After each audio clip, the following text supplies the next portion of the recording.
herança romana. Veja neste vídeo 6 sobrenomes surpreendentes que mostram ligação com o Império Romano. Você pode ter raízes familiares no Império Romano e nem mesmo estar ciente disso. Alguns sobrenomes podem indicar uma possível conexão com essa civilização lendária, mas é necessário uma análise cuidadosa da árvore genealógica para validar essa ligação. O Império Romano, que abrangeu o período de 27 anos antes de Cristo a 476 anos depois de Cristo, foi uma potência que dominou vastas regiões da Europa, norte da África e Oriente Médio. Nascido dos princípios republicanos da Roma antiga, o Império transformou-se em uma monarquia imperial com governantes emblemáticos como Júlio César, Augusto e Nero. A influência do Império transcendeu fronteiras territoriais, moldando sistemas legais, sociais e culturais que ressoam até os dias atuais. O Brasil, por sua vez, não escapou dos efeitos dessa influência imperial.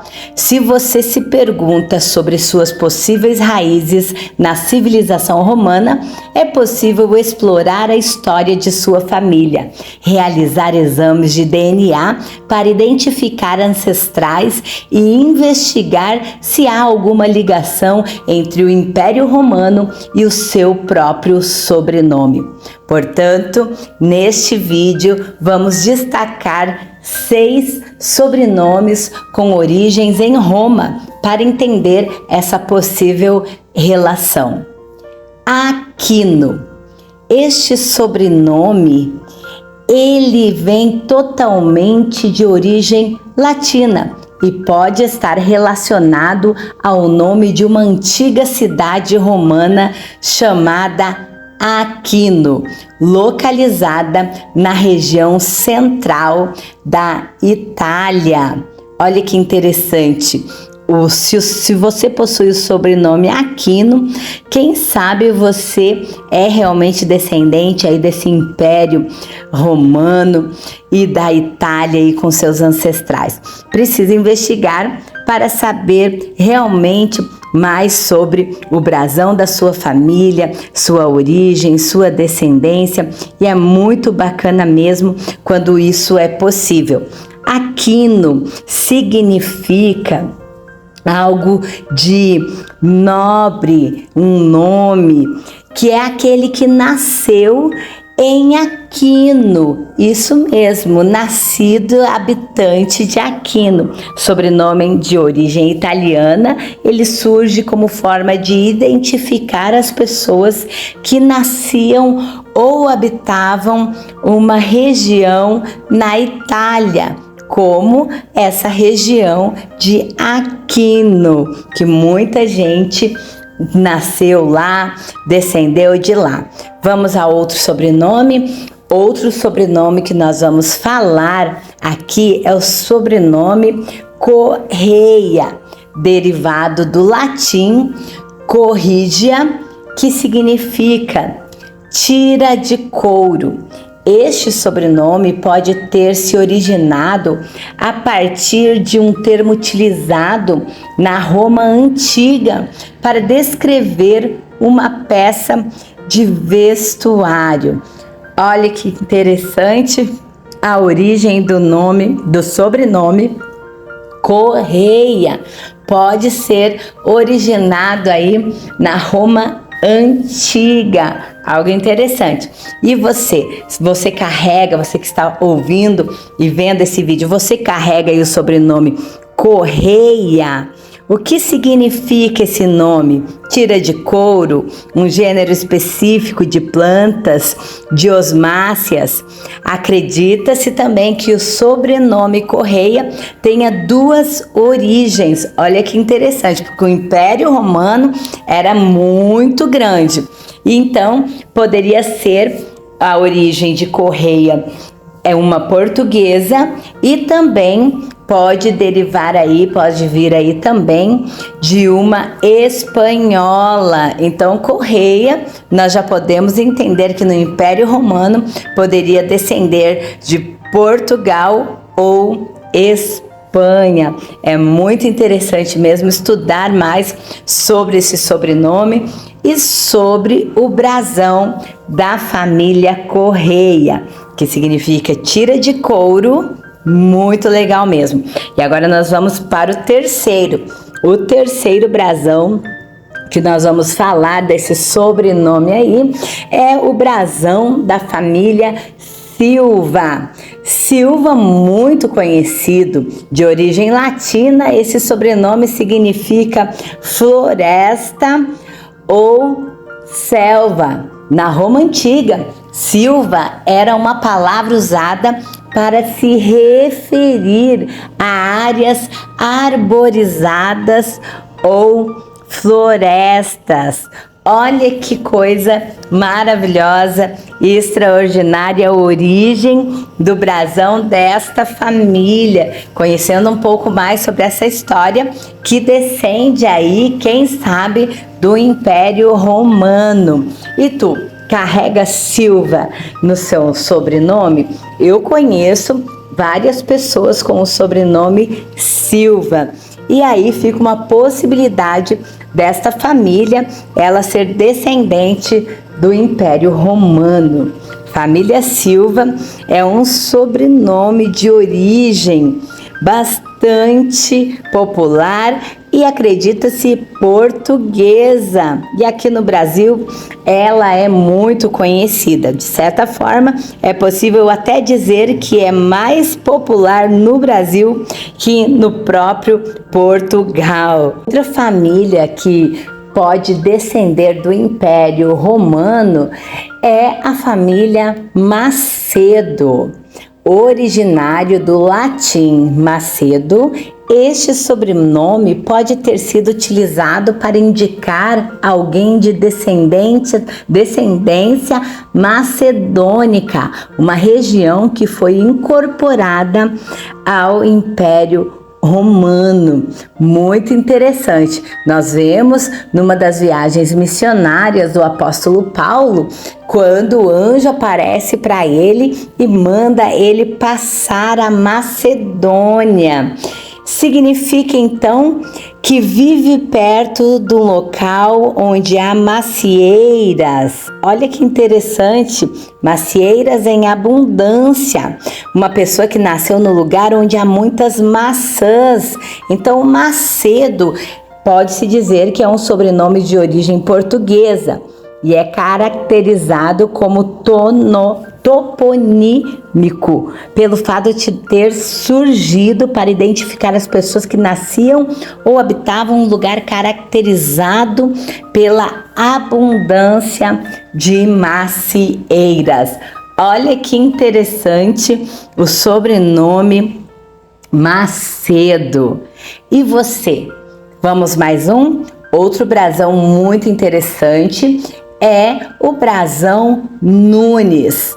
Brasão Nunes, esse sobrenome deriva também do latim nonus, que significa nono em português. Este sobrenome pode ter sido usado para indicar alguém nascido no 9º mês do ano romano. Então, quando você vê aí alguém com o sobrenome Nunes, a possibilidade dele ter nascido do 9º mês do ano romano é muito grande. Outro brasão, e este é o 6º brasão, se chama o brasão dos Ribeiro, originado também do latim riparius, que significa ribeirinho ou da margem do rio. Este sobrenome pode ter sido utilizado para identificar pessoas que viviam próximas a rios na antiga Roma. Olha que interessante. pessoas que viviam próximas a rios. Então, esse brasão da família Ribeiro significa algo também muito interessante, ou seja, rio pequeno, riacho. Ribeiro é um dos sobrenomes mais comuns encontrados na língua portuguesa. Ele tem origem na região da Península Ibérica e surgiu a partir do latim, como já disse antes, riparium, que significa rio pequeno, pequena passagem de água ou passagem de rio. Por extensão, também significa riacho.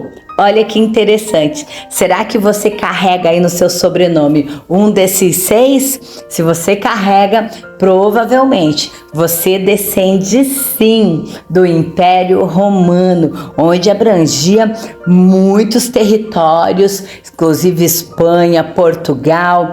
Todos esses países faziam parte do Império Romano, que é um épico na história do Ocidente, pois o Império Romano surgiu em 27 anos do nascimento de Jesus Cristo e ele chegou a ocupar praticamente toda a Europa Ocidental, inclusive a Bretanha, o norte da África e o leste do Oriente Médio, durante até o ano 476 da era atual. O legado cultural do Império Romano está até hoje influenciando as nossas vidas. E o nascimento de Roma, ele ocorreu por volta de 1000 anos antes de Cristo, quando povos sabinos e latinos ergueram fortificações, onde futuramente se localizaria a cidade com o intuito de deter invasões etruscas.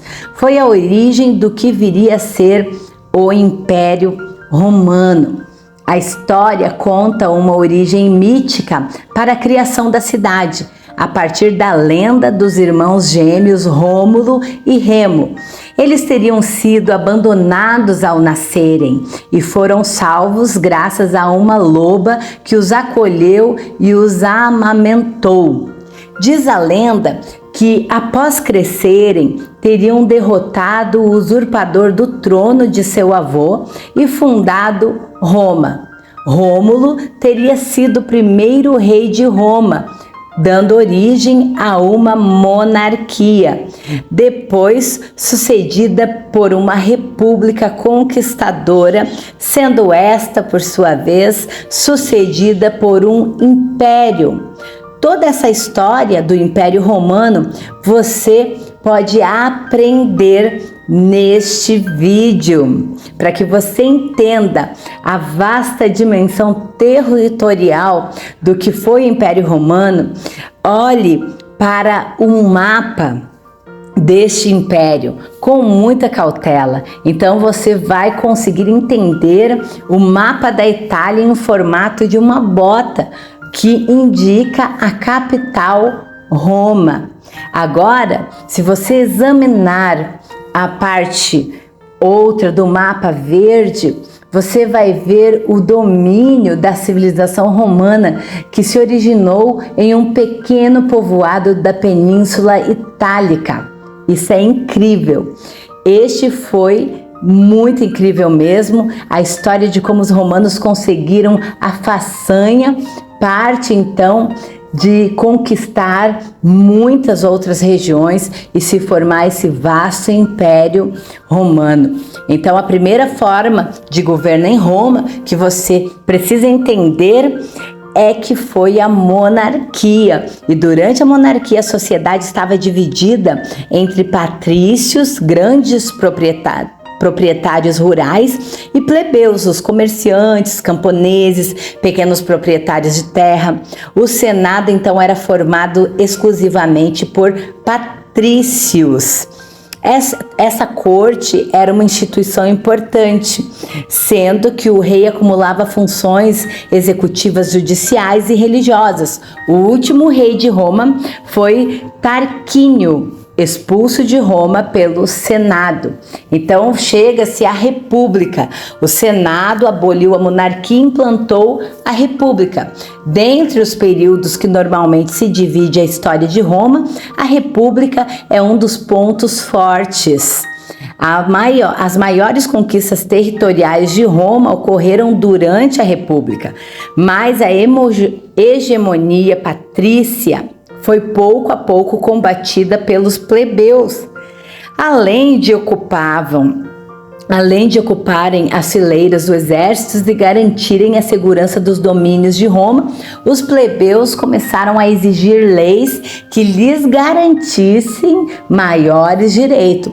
E embora reformas tenham sido feitas para amenizar a tensão entre esses dois grupos, elas nunca deixaram de existir, pois a desigualdade social era muito grande. Então, a civilização romana, ela passou a crescer. A monarquia romana durou cerca de 500 anos. No topo da sociedade estavam os patrícios, donos de terras e de escravos, eram únicos que possuíam direitos políticos. Em seguida estavam os plebeus, artesãos, pequenos camponeses, trabalhadores livres e pequenos comerciantes, os quais pagavam altos impostos e não tinham direitos políticos. Abaixo dos plebeus estavam os clientes, escravos libertos que trabalhavam para os patrícios, e na base de todos estavam os escravos, prisioneiros de guerra ou escravizados por endividamento.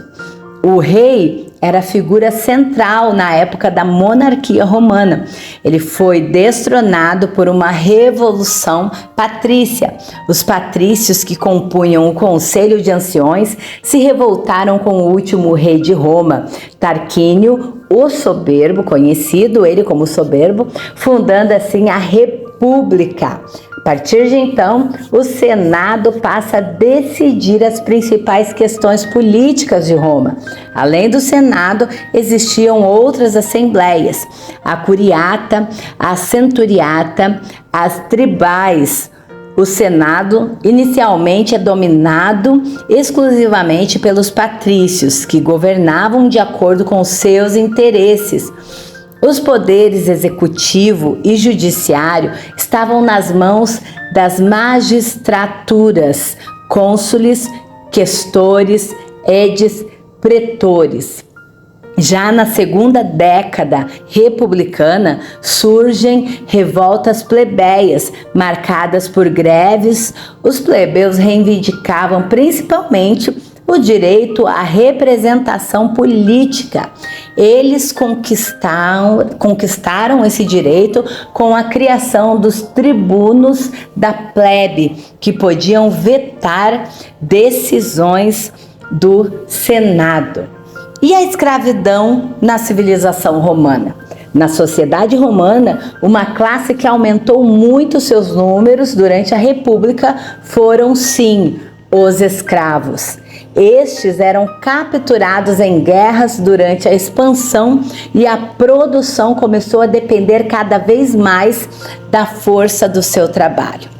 Com prestígio adquirido nas guerras e tensões sociais entre os grupos, alguns líderes militares, generais, tomaram o poder. Os vários golpes militares sinalizaram a ruína em que se encontrara o poder republicano e abriram espaço, então, para o Império. O Império do século I a.C. Essa foi a última forma de governo em Roma. No século I a.C., o general Otávio se tornou o primeiro imperador. Mais imenso império conquistado pelos romanos iria sim ruir, e por diversos fatores, entre eles a dificuldade de manutenção e controle de suas fronteiras. Foi durante o Império que a religião oficial de Roma se modificou. O antigo culto aos deuses e seus rituais deram lugar a uma religião monoteísta, nascida no Oriente, o cristianismo. No início, os imperadores romanos perseguiam os cristãos e condenaram à morte seus seguidores, mas acabaram por se converter e disseminar a nova religião dentro das fronteiras do Império. Porém, o Império Romano já estava fragilizado. A vasta extensão do seu território e seus inúmeros problemas internos acabariam por levá-lo à ruína.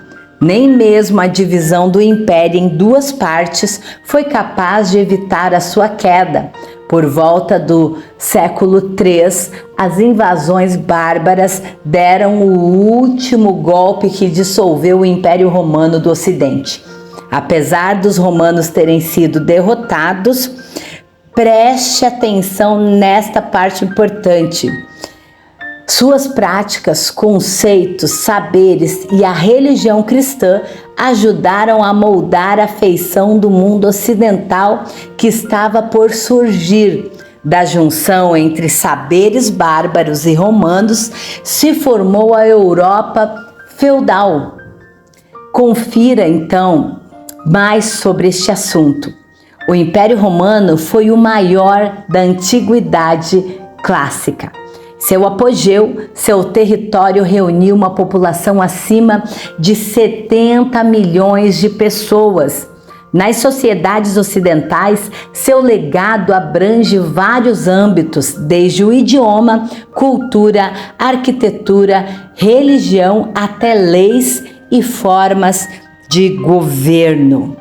O legado de Roma no campo religioso, os romanos foram politeístas até a ascensão cristã ao fim do império. Suas divindades eram ligadas ao cotidiano geral da civilização e suas cerimônias estavam inseridas em assuntos militares, agrícolas, artes e mesmo o comércio. Desta maneira, as divindades se assemelhavam ou assimilavam-se às divindades gregas com outros nomes, representações como Júpiter, Zeus, que Júpiter é Zeus, Minerva, que é Atenas, entre outras. E os restos mortais de Rafael Sanzio estão no prédio do Renascimento. Cabe então ressaltar que muitos edifícios tinham em suas paredes diversas esculturas que no mais das vezes apresentavam conquistas militares grandes e feitas. A aproximação à cultura grega ocorreu também nas artes. O teatro foi intensamente explorado pelos romanos, as obras de Homero e outros grandes autores gregos foram traduzidos para o latim. Nomes como Políbio, Tito, Lívio, Plutarco figuram como grandes historiadores. Algumas das principais obras biográficas de governantes, generais, entre outros próceres da antiguidade, são de autoria de Plutarco. Tito Livio escreveu a História de Roma, composta por 142 volumes. Durante o governo de Otávio Augusto, Roma viveu o período de ouro da sua cultura. Por todo o império, sobremaneira, a capital recebeu um grande número de obras arquitetônicas com influências variadas, como, por exemplo, o arco e a abóbada. Em se tratando de entretenimento, considerando o grande número de escravos, grande parte da população livre possuía tempo de ócio, elemento perigoso para a manutenção da paz. Assim sendo, diversas formas de entretenimento foram criadas, entre elas as arenas de gladiadores, pão e circo no Coliseu. O Coliseu, certamente a mais famosa, era palco de confrontos, muitas vezes até a morte entre gladiadores e mesmo homens contra animais ferozes capturados em todas as partes do império. A política do pão e circo foi justamente criada e aplicada para evitar o grande número de homens livres se revoltando contra o Estado. A filosofia latina foi profundamente marcada pela filosofia grega e correntes filosóficas como estoicismo, epicurismo, ceticismo, cinismo marcaram o período de hegemonia romana. O imperador Marco Aurélio foi considerado um grande filósofo estoico. Outra grande contribuição cultural romana foi o direito romano. Por ter uma ideia, o direito praticado hoje em nosso país deriva de tradições e códigos de leis romanos. O direito em Roma era dividido em 3 áreas distintas: privado, estrangeiro e público.